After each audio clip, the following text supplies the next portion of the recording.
Welcome into the Everyday Fantasy Football Show. I'm your host, Adam Stark, and as always, got my boy Eric Sonnier with me today. We are going to give you guys a good old-fashioned cut breakdown, and we're going to be talking about, ironically, not just the Week 1 matchups, but our Week 1 matchup, because me and Eric, we're playing each other in fantasy in my home league. We just drafted on Sunday, so we're going head-to-head Week 1. So we'll get into that. We also are going to be talking maybe a couple, players that are a little overhyped and, players that you need to pump the brakes on. And if we do get to it, we have a couple of bust players that we'll talk about. So all in all, man, I just realized that my pump the brakes guy I just threw in there, that it was the same as your bust player. So I'll have to think of something on the fly. But when we get there, we'll get there. So my guy E, what is going on? And, let me start you off with a hot question. Give me a cut that's surprised you so far, because there's been a couple. Oh, what's up, man? A surprise cut I saw today. Who am I thinking of? Actually, your boy that you were telling me about, what's his name, from the Lions, the guy that you said was going to be pretty good this year, the receiver. I was telling my friend about it. He got cut today. Pimpleton or Tom Kennedy? Yeah, that's right. Yeah, I was Tom surprised. Kennedy. Yeah. I was getting a little hyped up for him because I saw that you were liking him, and I was like, man, this dude just got cut. We're going to see a sad Hard Knocks episode tonight. We'll get to see all the Lions guys get cut, and it's gonna suck because Tom Kennedy, man, it seems like he just does this every preseason, just puts in all this hard work, does everything right, but it's just like at the end of the day, it's just there's not really another spot for him, and there kind of was, but this tells me what the Lions did here, going on a side tangent. We cut Trandy Benson, another wide receiver that was possibly expected to make the roster, and then we, let Will Pimpleton go, which was expected. But this kind of tells me that if we're not keeping a couple extra wide receivers, I think we're only keeping 5, maybe 6. Makes me believe Jameson's on track, if not doing better, to play by, week 4, 5, 6, something like that. So, Lions, keep your eye on Jameson Williams, because those were 2 receivers that I thought one of them probably would have made the team. But all in all, surprise cut for me was I got to go with Marlon Mack. That came out of the blue to me, it seemed. I feel like Mack, kind of has made his way around, the Colts. I forget where he was before Indianapolis, unless he started there. But he seemed to be maybe the RB1, if not have a, solid role in that running backfield. But nonetheless, this means Damien Pearson is shooting up those ADP boards. Hopefully you got him in your drafts before they made this cut. But if you guys are drafted today and go grab Damien Pearson, because his ADP is probably not adjusted for what he's going to be producing. So. Right. I was actually about to say the Marlon Mack thing. That was the next thing. I couldn't think of it off the top of my head. But, yeah, that one's crazy. I drafted Damien Pearson in my home league Saturday.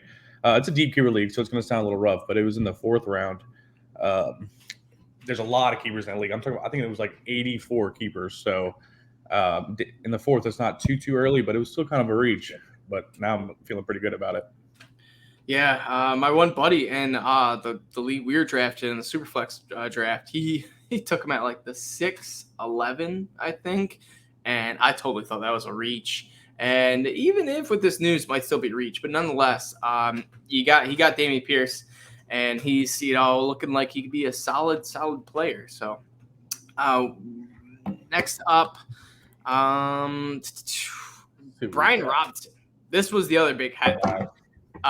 Dude was shot in the leg and in the butt, and thankfully the bullet in his knee that hit his knee, it missed any important big tendons, joints, ligaments, whatever. So that's good news. He was seen, in crutches in the Washington facility today, so that is good. But that was weird. My light just went out. But nonetheless, Brian Robertson, super crazy story. When I first saw it, I was like, is this true? Like, what? So. Right. Yeah. I heard something today. I don't know if it's true, but it was on Twitter, so you never really know. But the bullet went like straight through his kneecap and didn't hit any like important things in there, like his ACL or anything. So I don't really know how that's possible if that happened like that. But that's a true like gift from God, honestly. Yeah, for real. And this is, like hours after you get, beat reporters, NFL experts, fantasy experts saying, "Oh, Brian Robinson seems like he's won the RB1 job at Washington. Brian Robinson's going to be the guy." And then later that night, dude gets his car jacked and shot. So Right. there is no timetable on his return yet. I honestly have no clue what to guess, but he got shot in the leg and in the butt. You got to imagine he'll miss like at least a few weeks. Wouldn't shock me if he was thrown on the NFI list and just missed those first 4 weeks. And it honestly wouldn't shock me if he missed like 8 weeks, but I have no idea. The only thing I do know is Washington came out and said they're still optimistic that he plays this season. So still very vague, but hope for the best for him. And Antonio Gibson, what are your thoughts on Gibson now? I mean, the de facto number one, back to what he was, right? I always thought Gibson was pretty talented to begin with. So he just fumbles a bunch, I guess. Like, I mean, I guess he won't be returning any more kicks this year, I would have to say. But yeah, Brian Robinson is going to be out for a little bit. So, I mean, Gibson has to go back to that running back one starter conversation, right? I mean, I don't think he'd be a top 10 guy, but top 15 doesn't seem out of the question. And then the other weird thing was the Commanders, they let go of Jarrett Patterson, a solid backup running back that they had. And now they're left with Gibson, J.D. McKissick, Brian Robinson, and maybe one other back that I can't think of. But other than McKissick right now, it's kind of just him and Antonio Gibson in this backfield. So even J.D. McKissick brings some value for, fantasy drafts. If he's likely on your waiver wire right now, maybe not add him right now, but definitely keep your eye on him because he could be, have a higher usage with all this, Commanders running back news going on. Next piece of news we have, I guess, a couple of quarterback pieces of news.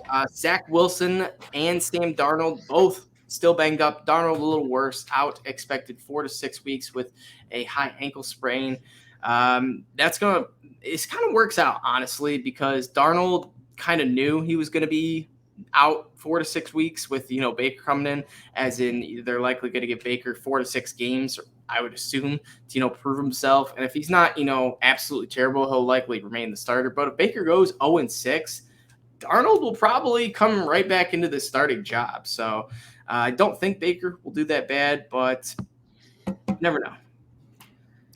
I mean, it doesn't really matter when Sam Darnold's going to be hurt. Like I said, I think I told about it last show. I think Baker Mayfield's a good quarterback. I mean, he's got CMC now. He's got LaVisca. They just added him. He's a pretty talented guy. DJ Moore, Robbie Anderson, Terrence Marshall is a beast. He was at LSU, and he was one of the best. He got overshadowed because he had Chase and Jefferson, but he's still a pretty solid guy who helped us win that championship that year. So I think he's got a lot of weapons around him now. Yeah, Baker, I agree. I don't think he's going to 0-6. I think he could start out and definitely win week 1. He's playing the Browns, said he's going to F them up, which I would love to see Baker Mayfield throw for like 400 yards, 4 touchdowns, and just have like one of those incredible performances. It would be nice because, I'm a Lions fan and I do not want to see the Browns, get any type of playoff wins or Super Bowl wins before the Lions, even though they already have. My assumption. Yeah, that's fair to say. A couple other guys that are injured: Russell Gage, Drake London, and I'll even throw in Jalen Waddle. Still, all 3 of those guys. I mentioned Waddle in our last episode. He still is not practicing. Don't really know what's going on with Waddle or Gage or London, honestly. But all these dudes have been, I don't know if it's just extreme caution and they're just kind of not practicing until week 1 or what. But do you have any concern for any of these 3 wide receivers who, they haven't been practicing in at least a week or so? I would have concern for all 3 of them, honestly. Russell Gage, he probably has lost a spot by now. I've seen Julio been playing pretty well. I mean, Julio is still Julio, just kind of hurt all the time. I drafted Drake London in this same league that I was telling you about, so I really hope he's going to be okay. I think I lost you a little bit. Oh, there you are. Yeah, I hope Drake London's going to be okay. He was supposed to be the wide receiver one over there, so I drafted him kind of early. So hopefully he's going to be all right. And who's the other guy you said? Russell Gage, Jalen Waddle. Jalen Waddle. Yeah, he still hasn't practiced. I don't think any of these three guys have practiced, so you can't really be happy about that with almost a week to the season. Yeah, exactly. It's tough too to put your eggs in the basket too. And honestly, I've seen a lot of Jalen Waddle sliding in drafts, and this could be why. So if you saw Jalen Waddle slide in your drafts, this could be why. So interesting nonetheless, something to keep your eye on. Another thing that kind of popped up that slid under the radar, Naji Harris had a sprained Lisfranc in camp, which to me, for a person that has always had, foot Lisfranc injuries, it sucks. And I don't know what like a sprained Lisfranc is, but any type of injury to your like Lisfranc in your foot is just like terrible. And honestly, like these injuries can linger and last. So I know Naji did play against the Lions that week, and he had, I want to say it was like 4 carries for 10 yards. But his post-game interview, he said they asked him how you feeling, and he looked pissed, he looked mad, he was like, not good. Didn't have fun at all. And it almost seemed like he knew his body wasn't 100%, and he was kind of mad that he tweaked something just before week 1. So Naji Harris, honestly, something to keep an eye on, because I wouldn't be shocked if something happened, later on in the season, he rolled an ankle and it just got worse. Yeah, I don't know if you watched that preseason game, but I was watching it while it was happening, and even though he had that little injury, he was getting every single target. He was getting every single carry. I mean, he is going to touch the ball 300 times if he can stay healthy. So behind a bad offensive line, I don't know how much yards it's going to equal, but he will get plenty of opportunities. Good to hear. And then also, we're talking Steelers. I was about to, talk about Mitch Trubisky likely winning this quarterback job, but Mike Tomlin kind of came out and said no starter has been decided yet. I do think it'll still be Trubisky, but Kenny Pickett, he put on a performance. And all right, if you're a head coach, is this enough? Did Pickett do enough to warrant a start, or would you still roll with Trubisky? I think if you have somebody capable of starting week 1, I would go with Trubisky probably, just because like once you name Pickett the starter, there's no coming back. He's a rookie. If you name him starter and then bench him, then his confidence is shot. I don't know if he'll ever get it back. I think that happens all the time. I think somebody needs to sit. I think the 49ers did the right thing with Trey Lance last year, let him sit behind Jimmy G for a year. If you have it and you don't really seem like a Super Bowl team, which the Steelers probably aren't, why rush him? I mean, he looked great. Keep that going. Let him fight for that starting role behind Trubisky, because Trubisky didn't really play that bad either. He had a couple good throws in that game I just watched, and he looked pretty solid. I mean, I would keep rolling with him just for now until Trubisky is like the clear cut start. I mean, Pickett is like the clear cut starter. Yeah, I agree. Both, I honestly think will end up playing like 7 and 9 games, or like 8 and 9 games. It'll be very similar splits. So, nonetheless, Trubisky and Pickett, both solid, Superflex quarterbacks, but redraft, I would stay away. A couple other quarterbacks to make their names, Jimmy G and Joe Flacco. Joe Flacco, in which is likely to be starting week 1 in place for Zach Wilson. And Jimmy G now becomes a super backup, getting paid the big bucks to, swallow the pill and realize that he's not the starter anymore and pass the torch to Trey Lance. But we were talking a few episodes ago how funny it would be if Trey Lance goes 0-6, 0-7. It's just like a flaming bust. And all in all, he got Jimmy G coming back, rubbing his hands, saying, well. It'd be a funny situation. Right. It would kind of go back to what I was just talking about. I mean, if you can't sit Trey Lance now. I mean, especially not for the dude that was already the starter. I mean, he's the guy. I don't really get the hate on Jimmy G. I mean, I don't think he's obviously the best looking guy around, but he wins games. I mean, he's been to the Super Bowl twice by himself, I would say, right? I mean, he had great defenses, but he still puts them in that situation to win. So I like that in quarterbacks. Yeah. And honestly, Trey Lance, like we see it all the time. Guys in their like first season, it's real easy for them to get, banged up, injured, and he is a mobile quarterback, so it wouldn't shock me to see, Jimmy G get a couple snaps in here before the season ends. Next up, I guess we have was going to talk Marlon Mack cut, but we kind of already did. So let's talk a little Kenyon Drake because he just signed with the Ravens. What does this mean for J.K. Dobbins? Is he a guy that, you're starting to worry about? Because he was also rumored to may not be ready for week 1. Oh, I'm sorry. You kind of cut out a little bit. I think I'm. No, my bad. I just said J.K. Dobbins is. Are you worried at all about him? Might not be ready week 1, and the signing of Kenyon Drake. Does that impact him at all? I don't think Kenyon Drake's very good, to be honest with you. I've just never been a fan. I'm not, like I said, I'm an LSU fan, so Alabama. I lay it out the law when it's come to Alabama players, and I don't like Kenyon Drake. I do think J.K. Dobbins is probably on the verge of missing week 1, but is that really the biggest problem in the world if you're a fantasy guy? I think I would rather him sit until he's actually completely healthy than come out week 1 and play. Yeah, they still have Mike Davis. They did cut Tyler Batty, their like 5th or 6th round wide running back they drafted. But all in all, also Gus Edwards, he is still on PUP, so he'll be out the first 4 weeks.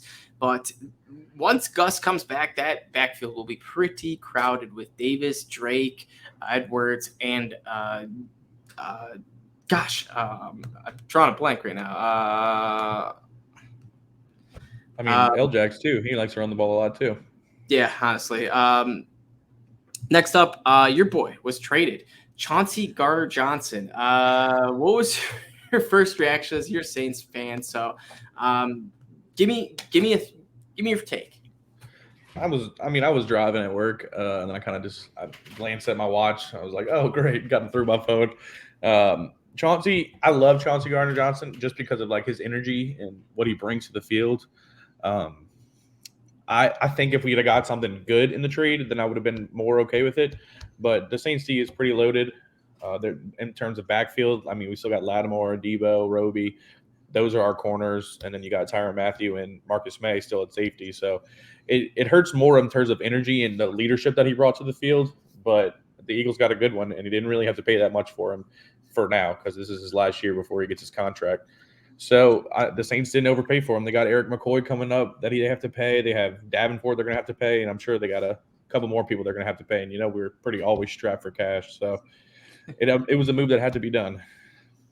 Yeah, and the Eagles, man, their defense is looking pretty solid, and their defense that has been kind of swept under the rug, and I pretty much got them on every league I have, that I play with defenses on, and I picked up the Eagles because they added Jordan Davis, Nakobe Dean, the guys like James Bradbury, Hassan Reddick, traded for Chauncey Gardner-Johnson, a lot of upgrades on the defense right there, and Howie Roseman is really using a cheap contract of Jalen Hurts at his best advantage to, bolster a defense around him. So the Eagles defense, they start out with the Lions. I think they play the Vikings week 2, then the Commanders, and there's another easy team. But their first 4 games are pretty, not the best quarterbacks that throw interceptions. So they as well still have my boy Darius Slay. Eagles defense, They could be a sleeper, so keep your eye on them as well. Another guy to be cut for bouncing back there, Sony Michel. Skipped over him a bit, but should probably talk about Sony. He was cut. He's now a free agent, and honestly, it wouldn't shock me to see him end up back with the Rams. I know a lot of Cam Akers and Darrell Henderson truthers would hate that, but all in all, it seems like a good fit for him. I think he'll, sit and wait. There's probably going to be, some running backs that get injured throughout, the first few weeks of the NFL season. But all in all, Sony's a solid back. Could easily come playing on a team. He's done it plenty of times before. So any thoughts on this Sony Michel cut? And do you think he's, going to be ruining a RB1 or RB2 in the near future? I mean, that's what he did for me last year. I drafted Darrell Henderson kind of early. He kind of was great all year long, and then all of a sudden, Sony Michel comes back and just ruins everything. But yeah, I mean, Akers and Henderson are both kind of people that get hurt a lot. So I could see what you mean by him coming back. He already knows the offense. It would make sense. Absolutely, yeah. So, he was also a guy that I was kind of surprised he got cut. I did not think he would win over the job over Myles Gaskin, but Gaskin won the job. He's going to be the RB3 behind Edmonds and Mostert for the Dolphins. Still not, the sexiest type backfield, but Chase Edmonds seems a little bit better by the day. So without Sony Michel, I think Edmonds is, a solid sneaky player. Especially with Mostert's, injury history. So, I mean, like you said. Yeah, that's true. It always seems like Mostert's got some sort of injury history, some sort of, something going on with him. And He's also 31 years old, so not the best age for running backs. But all in all, Geno Smith named the starter over Drew Lock. So if you had DK, you got any DK or Tyler Lockett shares?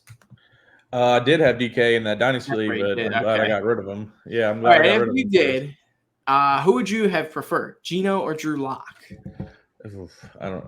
Geno kind of seemed like he was targeting Metcalf a lot last year when they played together. What I thought too. I mean, why wouldn't you? He's 6'4", 200 something pounds, and runs a 4.2. That's the person I would look at if I was in trouble. I guess Drew Lock just really isn't that good. I mean, that's not good for that. Honestly, was it? It might have been the Saints. They might have been playing the Saints when it was like the first or second week. Russell Wilson went out and Geno Smith came in. It was the very first play of the game. He threw Lattimore slipped. Metcalf just took off down the sideline because it was raining. Yeah, and that was like his only catch of the game. It was like a 98. It was like a 90-something yards touchdown. And I had it in fantasy. I was like, that kind of worked, but the Saints still won. So I was like, I remember that. It was supposed to be. I was like, all right, we got ourselves a good game. And all of a sudden, that was it. But that game, I remember that actually won me a fantasy matchup because I remember I needed DK to get like 20 yards or it was something small, and I was nervous because Geno Smith was playing. I was like, oh boy, he's gonna have Lattimore on him too. This is recipe for disaster. But all I just need is just one big play. And sure enough, he got that. I was like, yes. So I was happy, but it was kind of funny how that was the only play that DK got. I think his final stat line was 3 for 104 or something like that. Right. Yeah, it was ridiculous.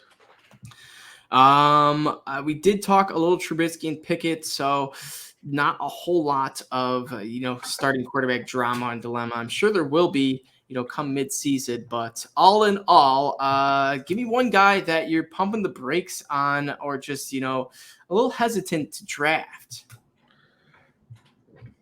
Who do we? I think I put Elijah Mitchell on there. Or did you put him on there? No. Okay. So what happened was I had David Pierce at first. Okay. And then after this Marlon Mack news came out, I was like, no, I got to take him out here.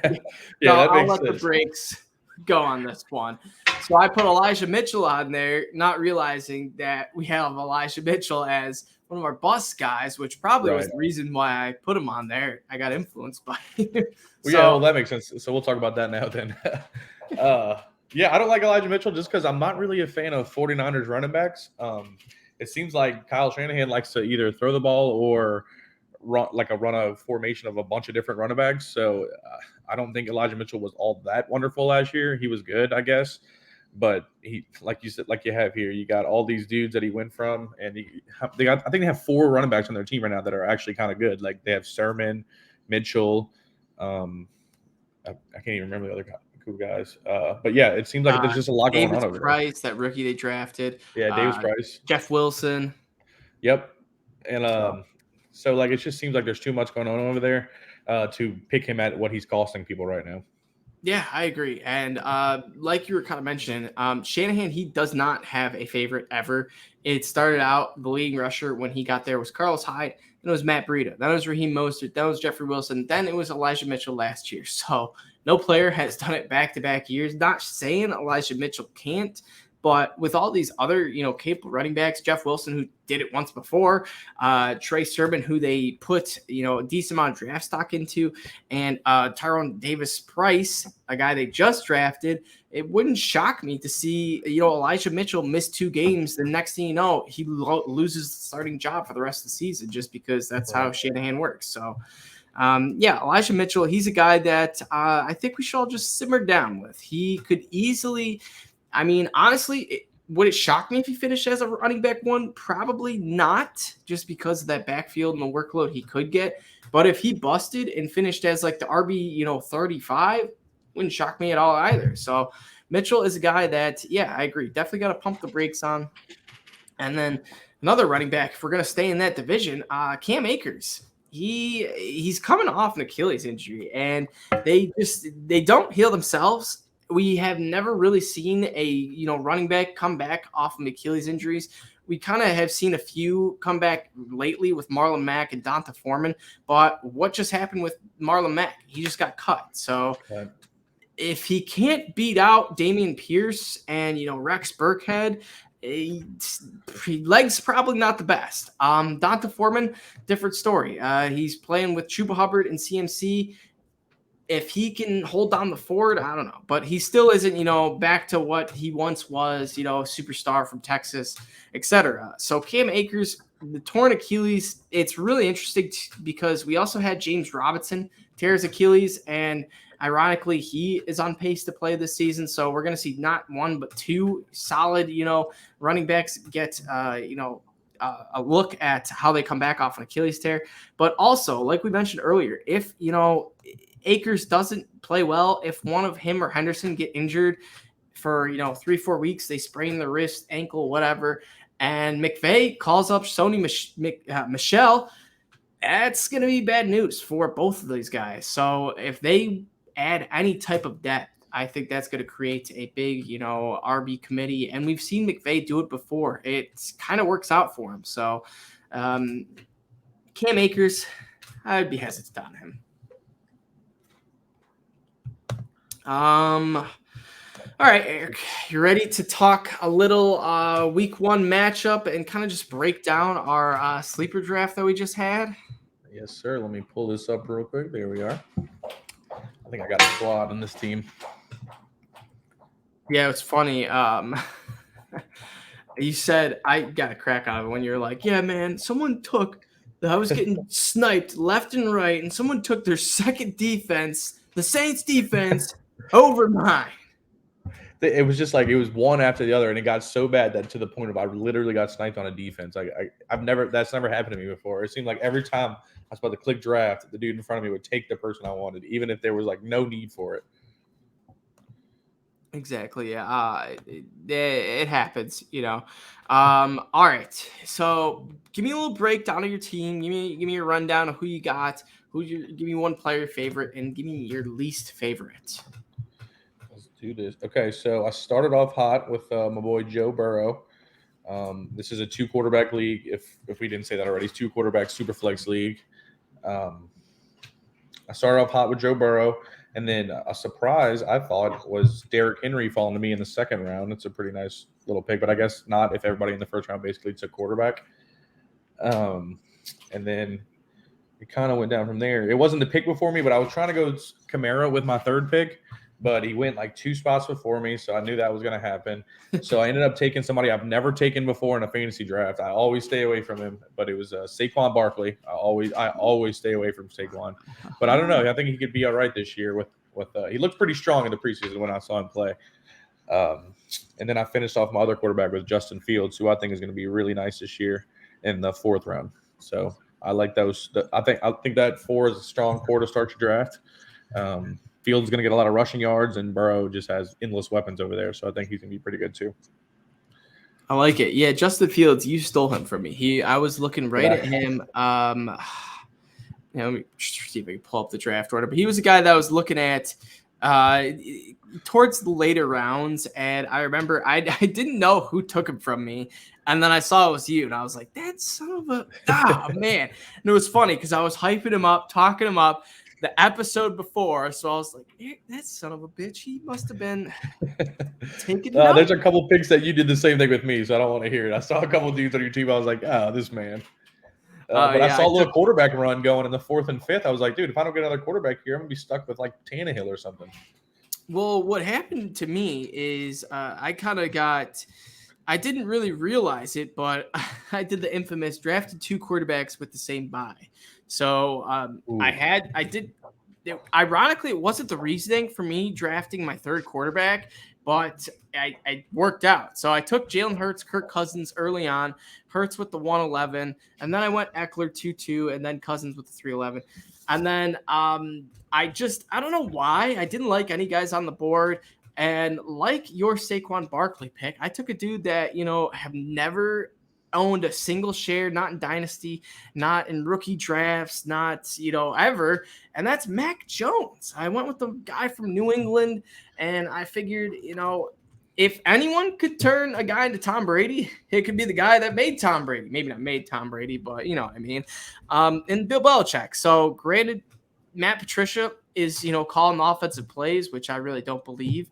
But if Matt Patricia touches Mac Jones at all, he will likely burn and disintegrate because Matt Patricia destroys anything he touches. But if Mac Jones just hangs out with Bill Belichick, he could become an evil apprentice. So I like my 3 quarterbacks I got. I also added a couple in the free agency. I did add Trubisky and Jacoby Brissett just because we're going to be seeing quarterbacks get injured. I feel like it always happens.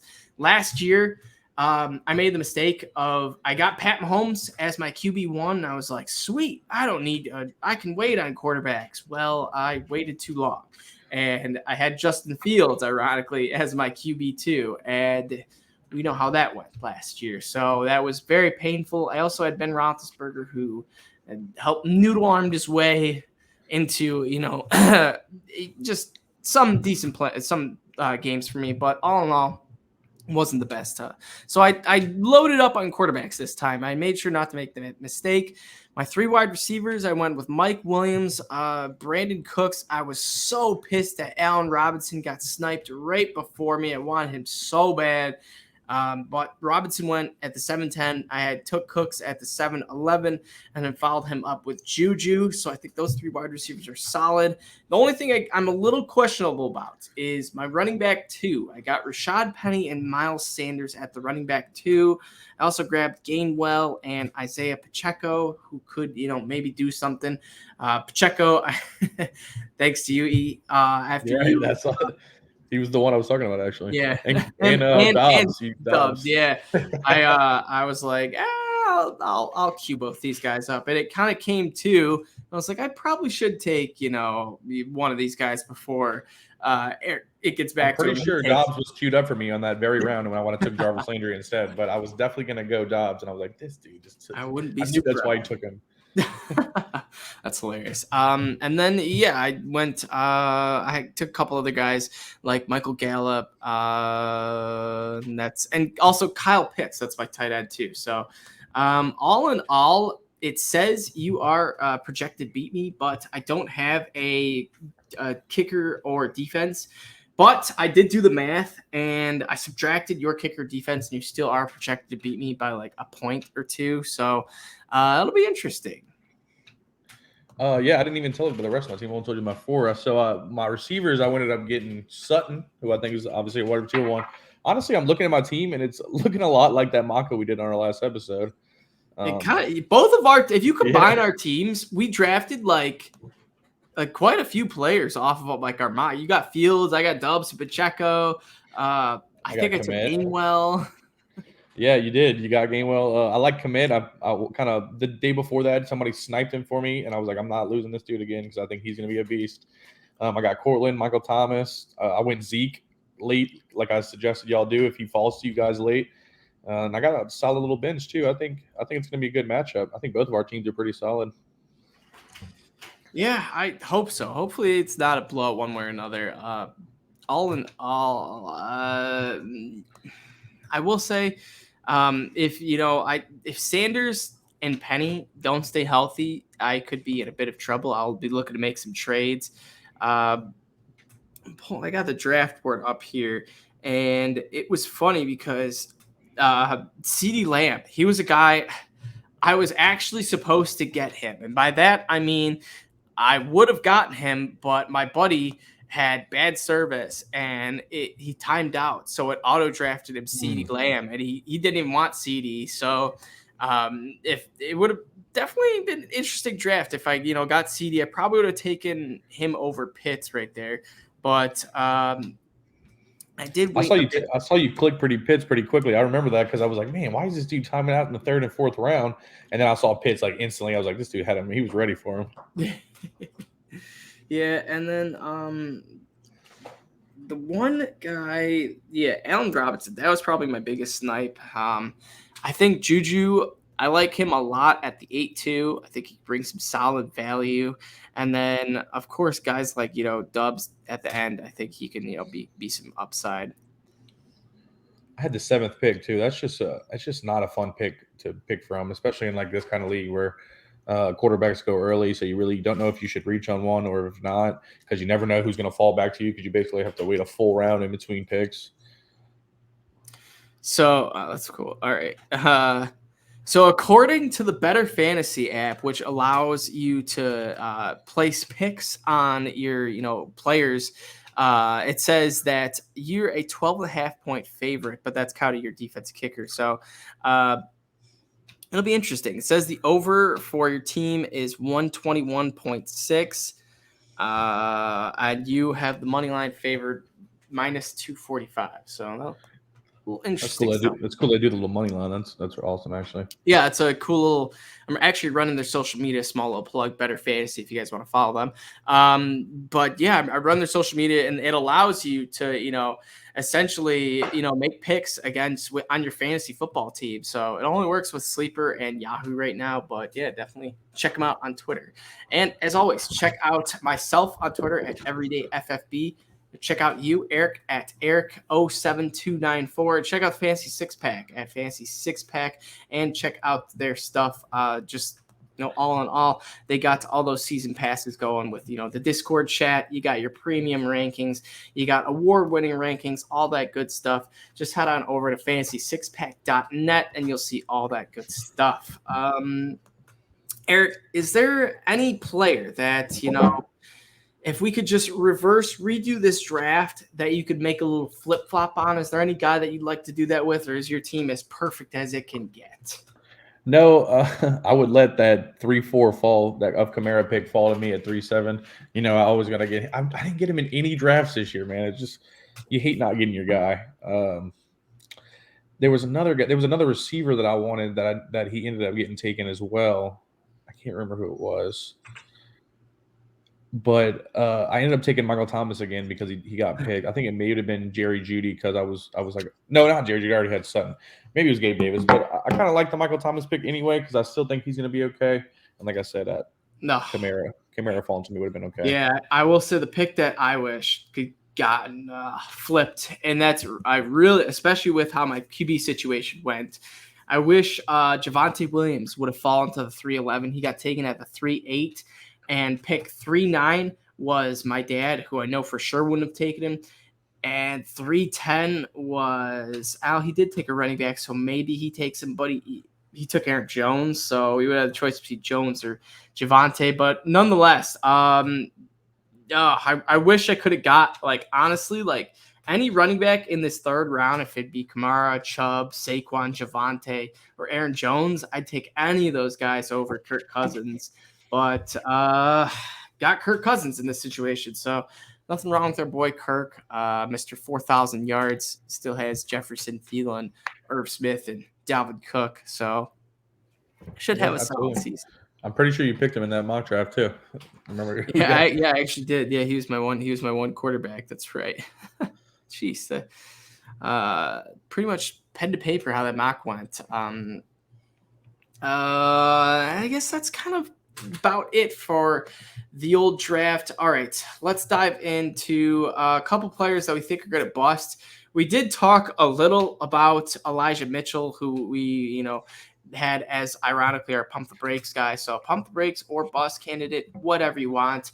So, well, I go on my rant of Adam Thielen and why he is, about to hit the cliff fall.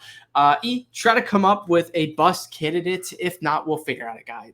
So Adam Thielen, wide receiver for the Vikings. He is a guy that, I think is either on his last year or his second to last year of his contract.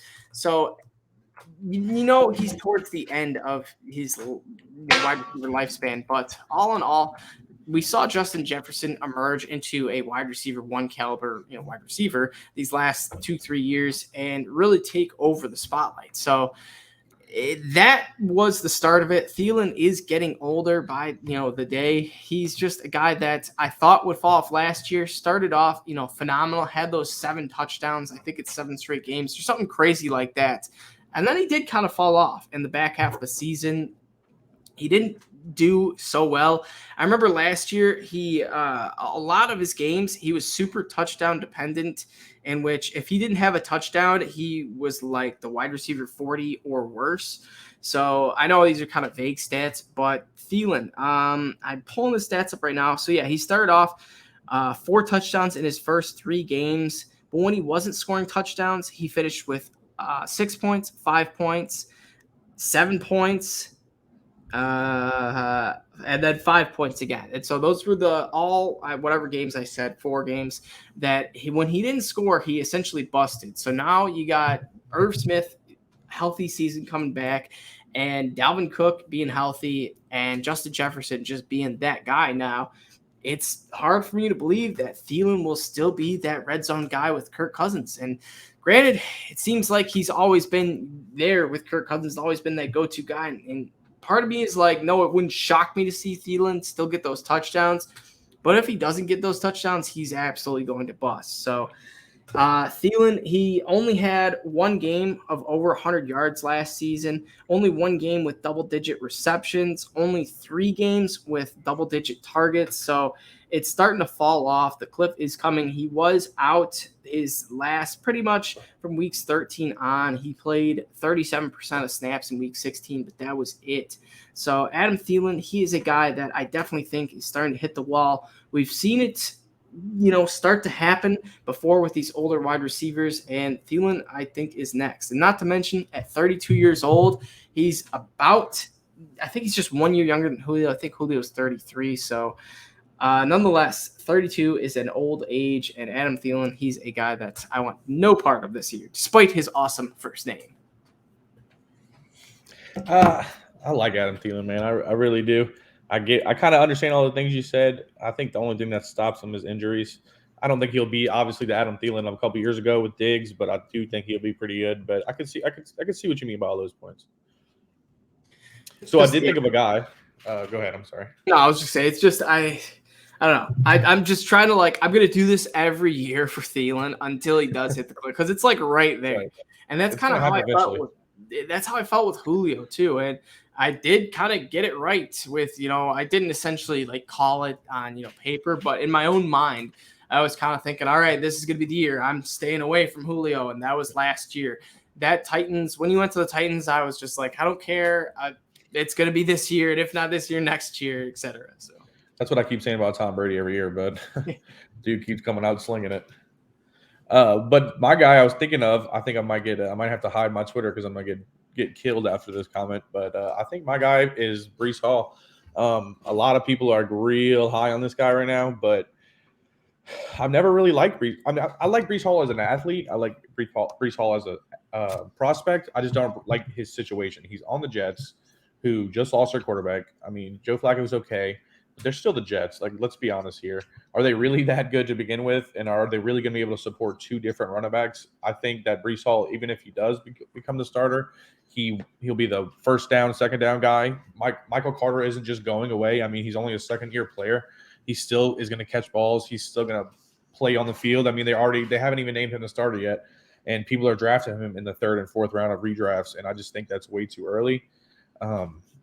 If you can get him around the 5th or 6th round, it may be worth the risk. But my rule has always been to stay away from Jacksonville Jaguars and New York Jets because it just doesn't make sense to me. They're not good teams, and their running backs are usually just not good. Yeah, it's a pretty good philosophy, honestly. I would say throw the Lions in there, but I guess we did have our Barry and Calvin moments. So I was gonna say Lions, but you're my boy. I don't want to. I don't want to hurt your team. hey, Swift, and Jameson, they're gonna be playmakers. And Amon-Ra, I drafted Yeah. him. He's pretty good. And of course, yeah, I'm not. And yeah, speaking of Lions, got Hard Knocks as well tonight, so that'll be nice. But yeah, I agree. I kind of agree with you on Brees. Although for Dynasty, I eventually think he's going to break out and become, this elite running back prospect, even if it's with the Jets. But for these first year, probably 2 years, I think it'll be pretty tough for him. And honestly, if you see Brees Hall start to struggle and you see the Dynasty owner get frustrated, go send him an offer of, maybe an early first or something.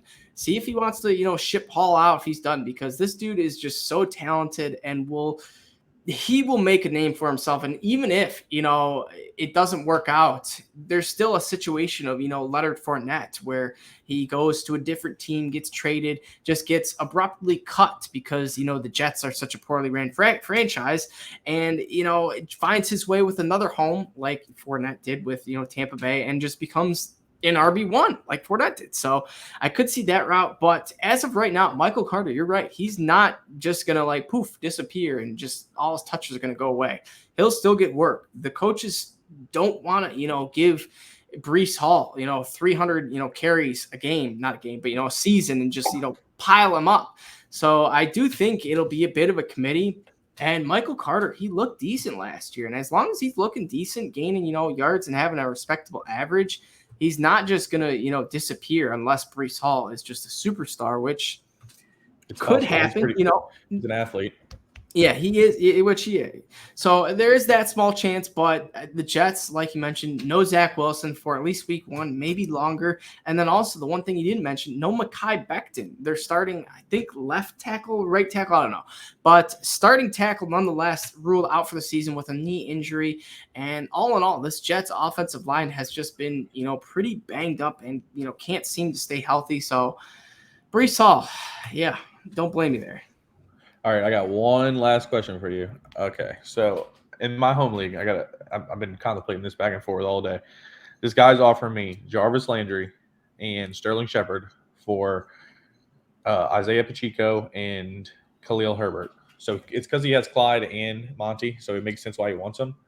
And I'm pretty thin in receiver. I have Henry, McCaffrey, and Javonte, and Pierce actually at running back, so I'm pretty set there. What do you think about that? My receivers are I'm not Michael Thomas. Amon-Ra, Drake London, and who's my other receiver? Cooper Kupp. Oh, all right. So you're getting Jarvis and who else? Sterling Shepard. So it's a one quarterback. You got to start 2 running backs, 3 receivers, and 3 flexes. Okay. I like Jarvis, but I think Sterling Shepard, I don't know. I just think him coming off. Sterling Shepard's it's nothing. It's really about Jarvis, really. See if you can. Do you guys do fab in that league at all? Yeah, we do. Try to get like $50 of his fab or something instead of Shepard. That's actually a good idea. It's just it's like so hard to want to trade these 2 guys, because as soon as I click accept, David Montgomery or Clyde are going to go down, and these dudes are going to step up, and they're going to be take away the job for the rest of their career. Exactly. So I'm nervous. That's how it always goes. For me, I would Dynasty or redraft. It's a keeper league, so I drafted both of them in the 10th, and he drafted Jarvis in the 8th. I would probably hold on a little longer, just because that offer's probably still going to be there, unless Pacheco just looks terrible.